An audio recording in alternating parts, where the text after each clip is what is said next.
63వ కీర్తన 3వ వచనం. 63వ కీర్తన 3వ వచనం. అందరం కలిసి చదువుకుందామా అండి? మీ బైబిల్స్ అందరూ ఓపెన్ చేయండి. 63వ కీర్తన 3వ వచనం. నీ కృప జీవము కంటే ఉత్తమము, నా పెదవులు నిన్ను స్తుతించును. పరిశుద్ధుడా, ప్రేమ గల తండ్రి, మహోన్నతుడా, మహాగణుడా, సర్వశక్తిమంతుడా, గొప్ప దేవానికి స్తోత్రాలు, వందనాలు చెల్లిస్తున్నా. అవునయ్యా, నీ కృపను జ్ఞాపకం చేసుకున్నప్పుడు నీవు మా పట్ల జరిగించిన ఆశ్చర్య అద్భుత కార్యాలను మేము జ్ఞాపకం చేసుకున్నప్పుడు స్తుతించడానికి మా ఈ నాలుగు సరిపోదు. నీవు చేసిన మేళ్ళన్నింటినీ తలపోసుకోవడానికి జీవితం సరిపోదు ప్రభువా. అటు నీ కృపను తలంచుకొని నిన్ను స్తుతించే కృప మా అందరికీ దయచేసినందుకై నీకు స్తోత్రాలు, వందనాలు చెల్లిస్తున్నాం తండ్రి. ఈ కొద్ది సమయాన్ని మా మధ్యలో ఆశీర్వాదకరంగా ఉంచి మాతో నీవు ఏ మాటలు అయితే మాట్లాడాలని ఆశపడుతున్నావో ఆ నీ మాటలు మాతో మాట్లాడి మమ్మల్ని బలపరచమని యేసు పరిశుద్ధ శ్రేష్టమైన నామంలో ప్రార్థించి పొందుకొని ఉన్నాం తండ్రి, ఆమేన్. నీ స్థితిని చూసి స్తుతిగా మార్చగలిగిన దేవుడు.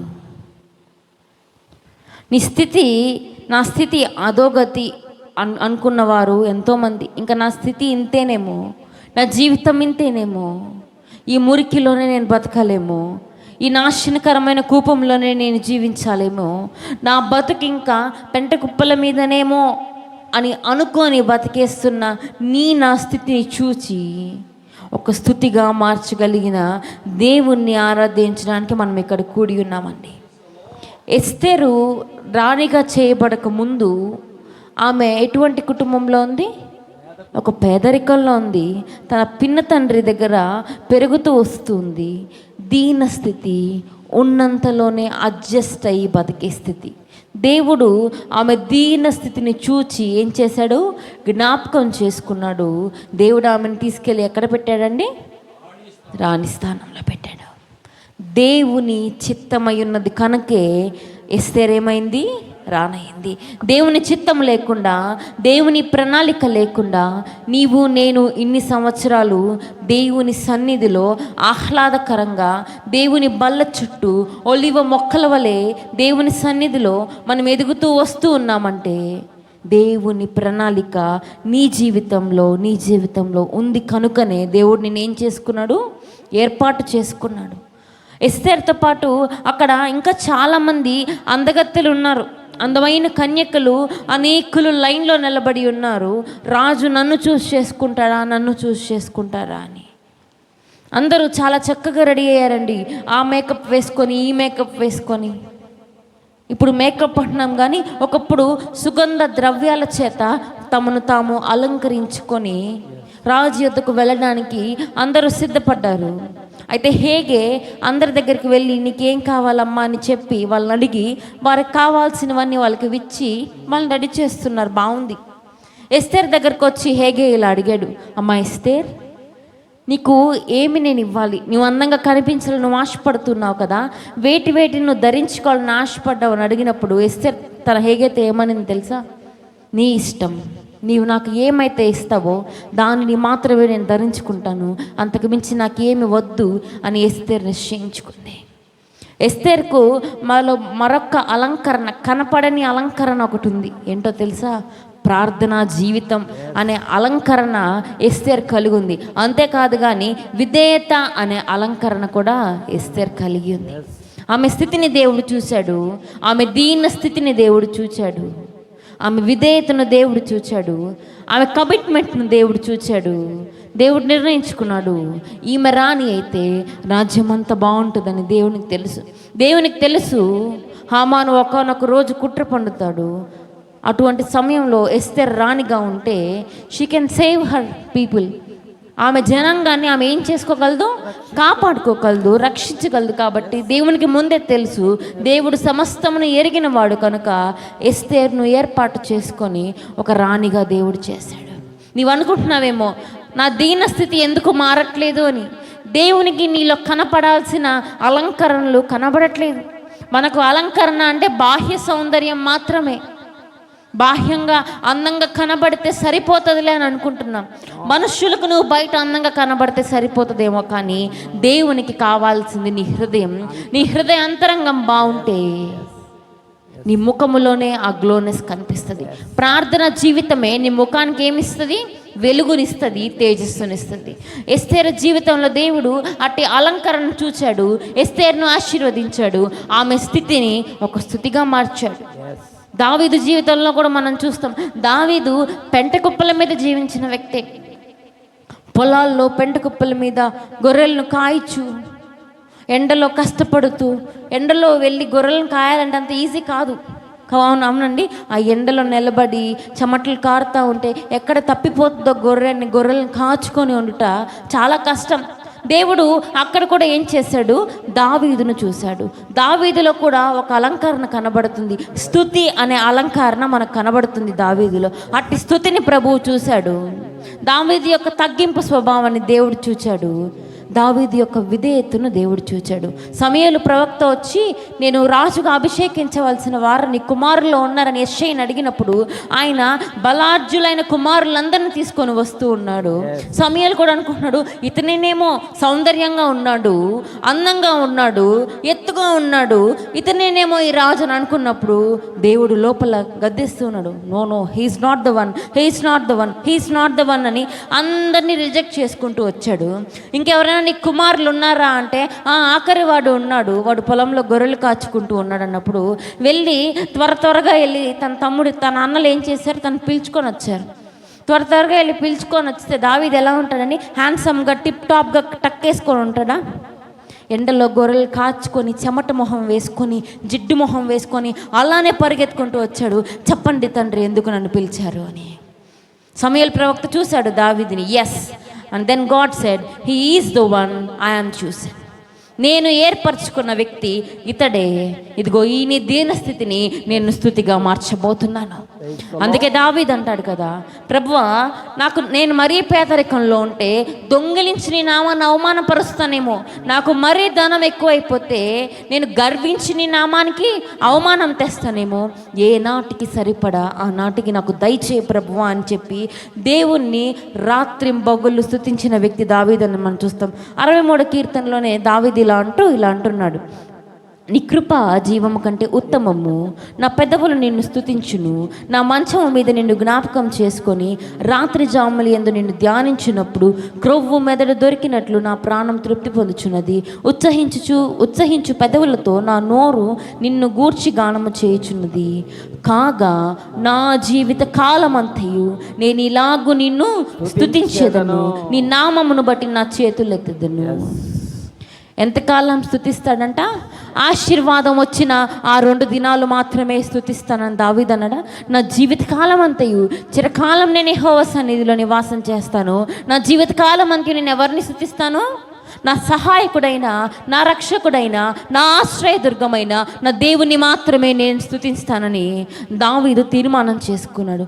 నీవు నీ జీవితంలో స్తుతిని అలవాటు చేసుకుంటే నీ స్థితి ఆటోమేటిక్గా మారిపోతుంది. నీ స్థితి మారాలని ఆశపడుతున్న నీవు నీ జీవితంలో స్తుతిని అలవాటు చేసుకో. దేవుడు ఖచ్చితంగా ఆశీర్వదించగలిగే దేవుడు.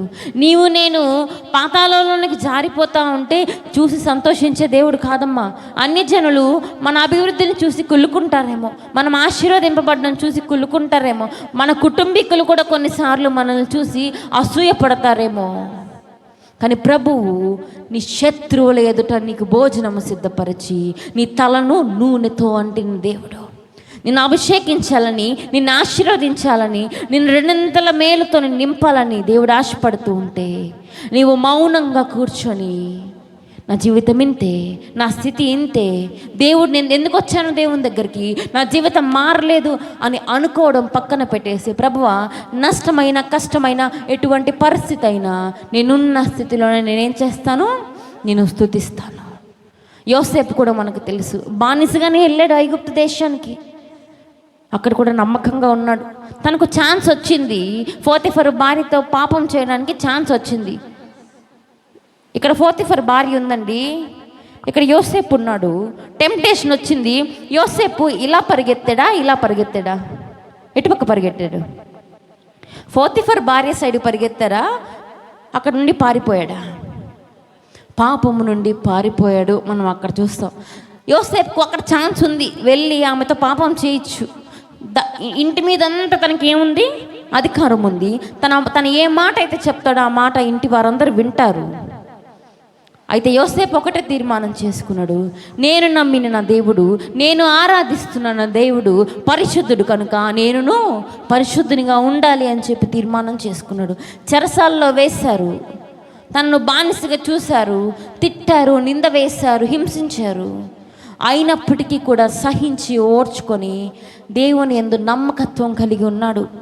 యోసేపు కూడా ఒక అలంకరణ, నమ్మకత్వం అనే అలంకరణ. మనకిచ్చిన పనిలో మనం నమ్మకంగా ఉండాలి. పోతిఫరు యోసేపుకి ఇచ్చిన పనిలో యోసేపు నమ్మకంగా ఉన్నాడు. నమ్మకంగా ఉన్నాడు కాబట్టి ఏం చేయబడ్డాడు? ఆశీర్వదింపబడ్డాడు. ఎస్తేరు వలె నీ స్థుతిగా మారాలంటే నీ జీవితంలో ప్రార్థన అనే అలంకారం ఉండాలి. నీ జీవితంలో విధేయత అనే అలంకారం ఉండాలి. దావీదు వలె నీ స్థుతిగా మారాలంటే నీ జీవితంలో స్థుతి అనేది అలంకారంగా ఉండాలి. నేను అంటాను కదా, మీకు గుర్తుందా? స్థుతి ఏం చేస్తుంది? స్థితిని మారుస్తుంది, స్థితి గతిని మారుస్తుంది, గతి మతిని మారుస్తుంది. నీ జీవితం సుఖ సంతోషాలతో ఉండాలంటే నిత్యము వర్ధిల్లుచు, నిత్యము చిగురించే చెట్టు వలె, ఫలించే చెట్టు వలె నీవు ఉండాలంటే నీవు చేయవలసిన పని స్థుతి.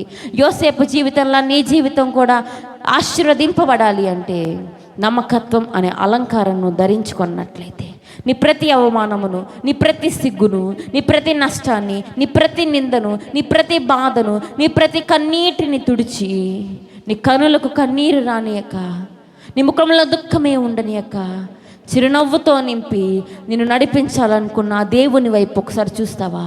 అందరం లేచి నిలబడతామా అండి? అవును ప్రభువా, నా స్థితిని చూచి స్థుతిగా మార్చగలిగే దేవుడు అయిన నీ వైపు చూస్తూ ఉన్నాను. ఇదిగో నా స్థితి ఎరిగిన వాడవు నీవు, నా దీన స్థితి ఎరిగిన వాడవు నీవు, నా నమ్మకత్వం ఎరిగిన వాడవు నీవు, ప్రతిఫలం ఇచ్చేది కూడా నీవే. నీ వైపు మా చేతులు ఎత్తుతూ ఉన్నాం ప్రభా.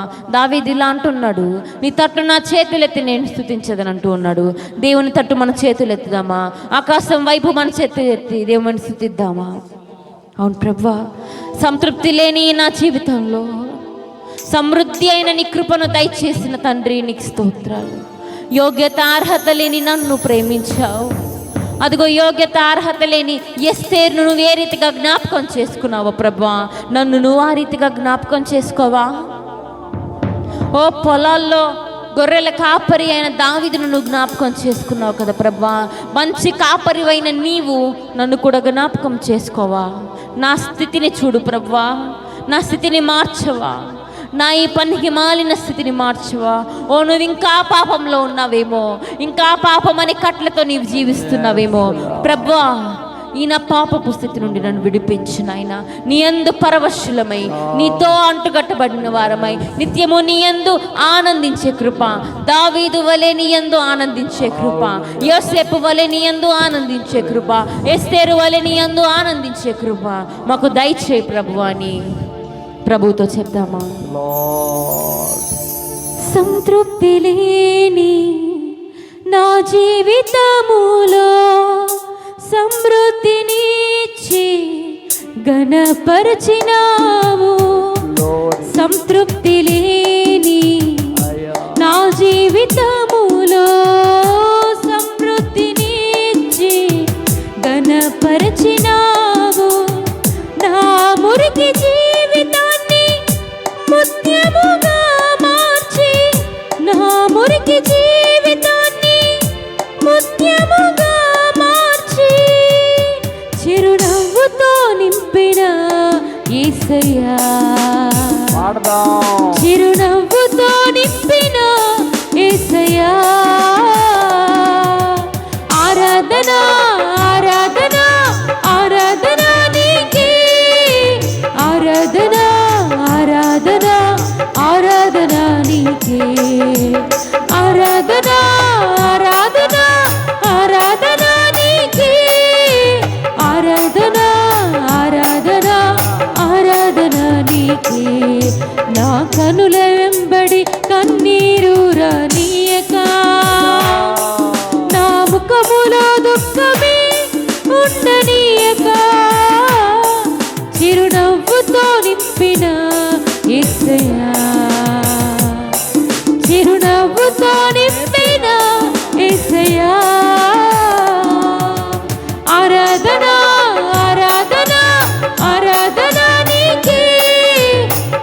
ఆరాధన ఆరాధన ఆరాధన నీకే ఆరాధన ఆరాధన ఆరాధన నీకే ఆరాధన ఆరాధన ఆరాధన నీకే నా కనుల వెంబడి కన్నీరు రానీయగా నా ముఖములో దుఃఖమే ఉండనీయగా చిరునవ్వుతో నింపిన యేసయ్యా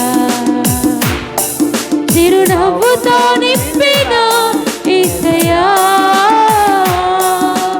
ఆరాధన ఆరాధన ఆరాధన నీకే ఆరాధన ఆరాధన ఆరాధన నీకే ఆరాధన ఆరాధన ఆరాధన నీకే ఆరాధన ఆరాధన ఆరాధన నీకే అవమానాలను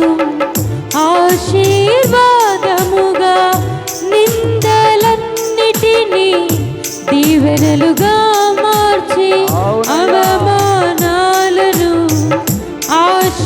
ఆశీర్వాదముగా నిందలన్నిటినీ దీవెనలుగా మార్చి నేను వేసే ప్రతి అడుగులో నీవే నా దీపమై నేను వేసే ప్రతి అడుగులో నీవే నా దీపమై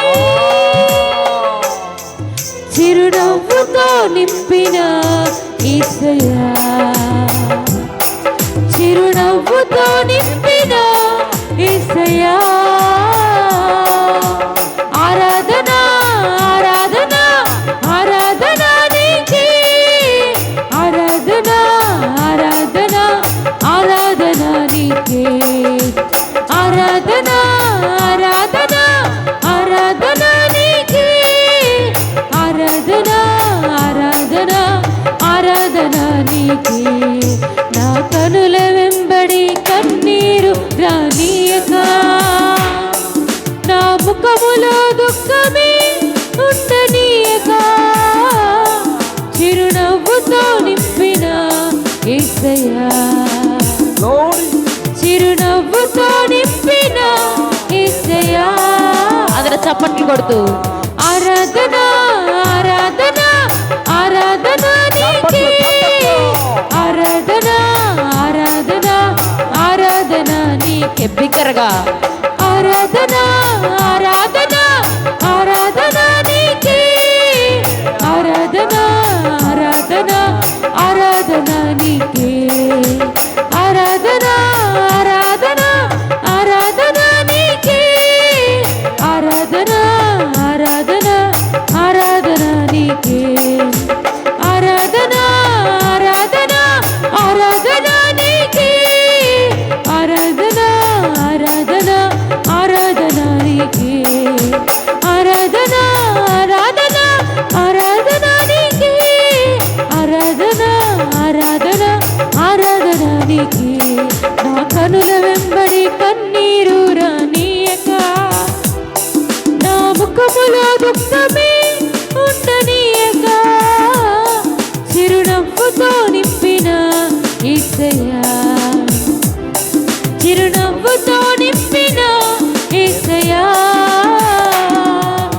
ఆరాధన ఆరాధన ఆరాధన నీకే ఆరాధన ఆరాధన ఆరాధన నీకే ఆరాధన ఆరాధన ఆరాధన నీకే ఆరాధన ఆరాధన ఆరాధన నీకే ఆరాధన ఆరాధన ఆరాధన నీకే ఆరాధన ఆరాధన ఆరాధన నీకే ఆరాధన ఆరాధన ఆరాధన నీకే ఆరాధన ఆరాధన ఆరాధన నీకే మా కనుల వెంబడి కన్నీరు రానీయక నా ముఖములో దుఃఖమే ఉండనీయక చిరునవ్వుతో నింపిన యేసయ్యా చిరునవ్వుతో నింపిన యేసయ్యా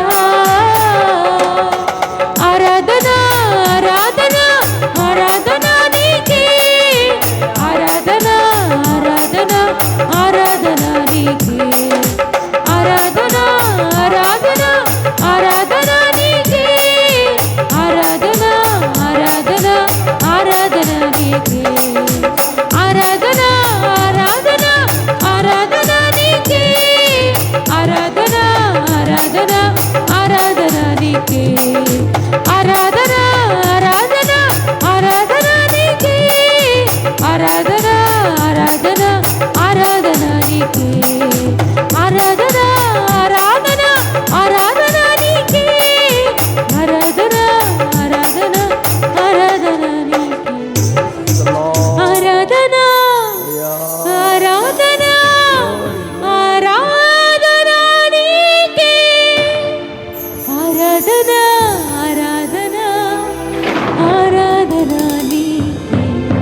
అందరం మెల్లని స్వరంతో చెప్తాము.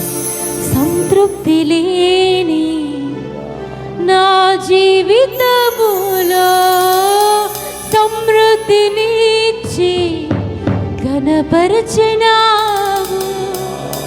సంతృప్తి లేని నా జీవితములో సమృద్ధినిచ్చి ఘనపరచినావు.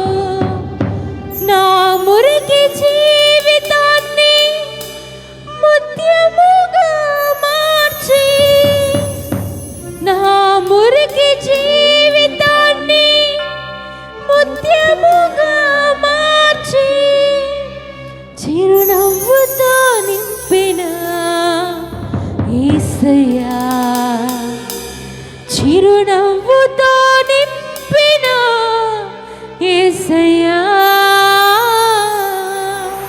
ఆఖరిసారిగా ఆరాధన ఆరాధన ఆరాధన నీకే, ఆరాధన ఆరాధన ఆరాధన నీకే, ఆరాధన ఆరాధన ఆరాధన నీకే, ఆరాధన ఆరాధన ఆరాధన నీకే.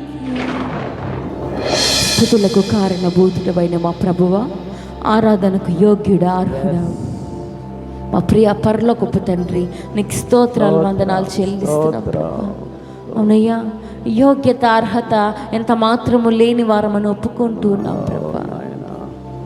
పాపపు స్థితిలో మేమున్న వారమని, శాపపు స్థితిలో మేమున్న వారమని, నాశనానికి జారిపోతున్న స్థితిలో మేమున్న వారమని మీ సన్నిధిలో ఒప్పుకుంటూ ఉన్నాం. మా ఈ స్థితిని చూచి ఆ స్థితిలో మేము ఉండటానికి ఇష్టం లేక మమ్మల్ని పిలుచుకొని ఏర్పరచుకొని నీ రక్షణ అనే వస్త్రాన్ని మాకు దయచేసిన ప్రభువానికి స్తోత్రాలు చెల్లిస్తున్నాం. అవును ప్రభువా, స్థితిని చూచి స్థుతిగా మార్చిన మా ప్రభువానికి స్తోత్రాలు చెల్లిస్తున్నాం. ఇదిగో మొర్దెకై ఇంట్లో ఉన్న ఎస్తేరు స్థితిని నువ్వు చూచావు, రాణిగా హెచ్చించి స్థుతిగా మార్చిన తండ్రి నీకు స్తోత్రాలు చెల్లిస్తున్నాం. పొలాల్లో గొర్రెలను కాచుకొని చూన దావీదును నువ్వు చూచావు ప్రభువా, ఆ దీన స్థితిని నువ్వు చూచావు, ఆ దీన స్థితిలో నిన్ను స్తుతించుట నీవు చూచావు. ఆశీర్వదించి ఒక స్తుతిగా మార్చిన తండ్రి నీకు స్తోత్రాలు చెల్లిస్తున్నావు. యోసేపు యొక్క నమ్మకత్వాన్ని చూచావు, అతని దీన స్థితిని నువ్వు చూచి జ్ఞాపకం చేసుకొని ఆశీర్వదించి ఒక స్తుతిగా మార్చిన ప్రభువానికి స్తోత్రాలు చెల్లిస్తున్నాం. ఇదిగో ఈ దినాన మా దీన స్థితిని చూచిన దేవుడు, మా స్థితిగతులను ఎరిగిన దేవానికి స్తోత్రాలు చెల్లిస్తున్నాం. ఒకానొక దినం మా స్థితిని స్తుతిగా మార్చగలిగిన దేవుడు అని నీవు నమ్ముతూ ఉన్నాను. నిన్ను స్తుతించే కృప మాకు దయచేసినందుకే నీకు స్తోత్రాలు చెల్లిస్తున్నాం ప్రభా. ఎందరికో లేని ఇటు భాగ్యం మాకు దయచేసావు. ఎందరో రాత్రి పడకల మీదనే తమ జీవితాన్ని అంతం చేసేసిన వారు ఎంతమందో మమ్మల్ని అయితే నువ్వు జ్ఞాపకం చేసుకున్నావు, ఎన్నుకున్నావు, ఏర్పాటు చేసుకుని నీ బిడ్డలుగా నీ సంఘంలో నీ మందలో మమ్మల్ని చేర్చుకున్న మంచి కాపరి నీకు స్తోత్రాలు చెల్లిస్తున్నాం. ఇదిగో ఈ పరిశుద్ధ పునరుద్ధాన దినాన పరిశుద్ధులతో చేరి నేను పరిశుద్ధుడు పరిశుద్ధుడు పరిశుద్ధుడు అని స్తుతించే కృప మాకు నువ్వు దయచేసినందుకై నీకు స్తోత్రాలు వందనాలు చెల్లిస్తూ ఇదిగో మా స్తుతి నైవేద్యం నీవు అంగీకరించావు, అందును బట్టి నీకు స్తోత్రాలు చెల్లిస్తూ మా స్తుతి ఆరాధన రక్షకుడు అతి త్వరలో తిరిగి రానయ్యున్న యేసుక్రీస్తు వారి పరిశుద్ధ శ్రేష్టమైన నామంలో ప్రార్థించి సమర్పిస్తున్నాం తండ్రి. ఆమేన్.